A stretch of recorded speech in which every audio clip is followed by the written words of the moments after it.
When we decided to get a cat, we had a very specific idea of our perfect cat. We wanted a cat that would curl up on our lap, enjoy spending time with us, and feel happy living in an apartment. We also wanted something that sounds almost impossible: a cat with a dog like personality. And that's what led us to the Burmese breed. What we didn't know was that we would end up with a tiny shadow who follows us everywhere, supervises every project, joins the bathroom visits, and somehow believes that every window in the apartment belongs to her. So today I want to share why we chose a Burmese cat and if reality matched our expectations. At first, I didn't think we would end up with a Burmese cat at all. I assumed we would either adopt a kitten or maybe get a ragdoll. I also liked Siamese cats because, well, look at them. But the more I thought about it, the more I realized there was one thing I really wanted. I wanted a Velcro cat.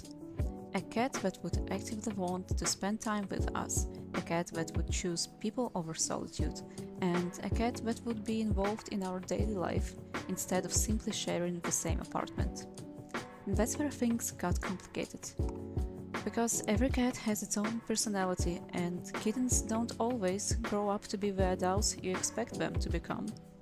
And part of me also felt a bit conflicted, because I knew there were plenty of wonderful cats in shelters looking for homes, and I genuinely considered adoption.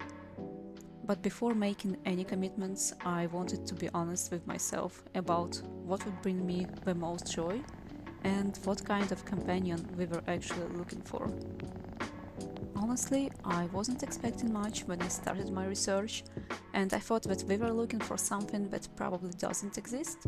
And then basically one day I asked ChatGPT, is there a cat that is kind of like a dog but a cat? And that's when I discovered Burmese breed.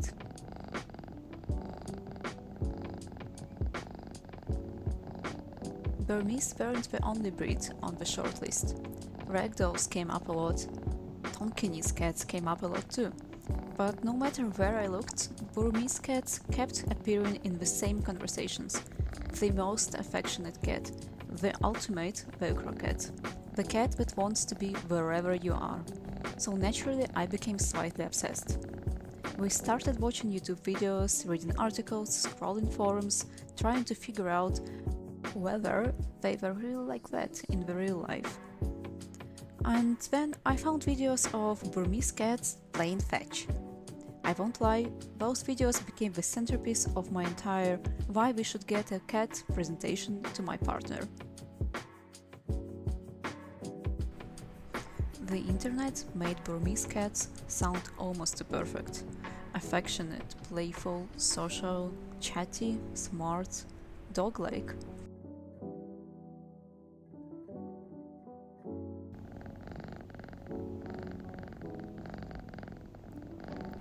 So, did reality match our expectations?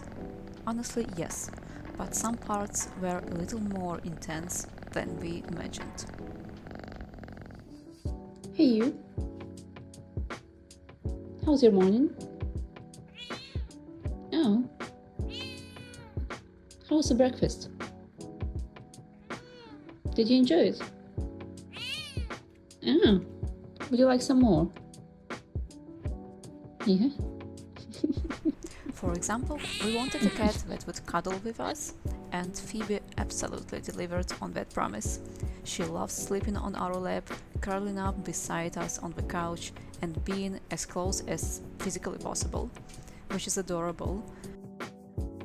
Right up until she's been asleep on you for 2 hours and you desperately need to go to the bathroom. But cat owners know the rules. If there is a cat sleeping on you, you're no longer in charge of your own life. The cat is. She also loves sleeping next to us at night, and personally I don't mind because I sleep like an Egyptian pharaoh and barely move. But if you're more of a rolling around like a kebab type of sleeper, you'll probably want to create a safe sleeping space nearby. Because kittens are tiny and you definitely don't want to spend the night worrying about where they are. One of the things that convinced us to get a Burmese cat was hearing that they can be surprisingly dog-like, and honestly, that's been true. She does play fetch, although we are still refining her technique.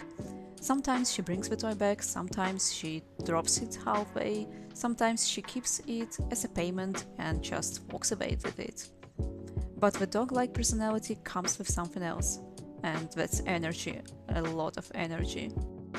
Before getting a Burmese, I think I unconsciously assumed that cats don't need as much attention as dogs do. But Phoebe quickly corrected this assumption. I work from home, which definitely helps, but we still spend somewhere between 1 and 2 hours actively playing with her every day. And the funny thing is that it isn't really about toys, because we have automated toys. We have toys that roll around by themselves, we have sprint toys, we have enough toys to start a small toy shop. But what she really wants is for a human to be involved. She is a bit like a child on a playground. Like, Mom, Dad, look at this, did you see how I jumped? Watch me catch this. The game matters, but having a company matters even more to her. And then, just when we thought we figured her out, she entered her teenage phase. Almost overnight, and I'm not kidding, basically overnight, her personality shifted from cuddly explorer to a vertical explorer.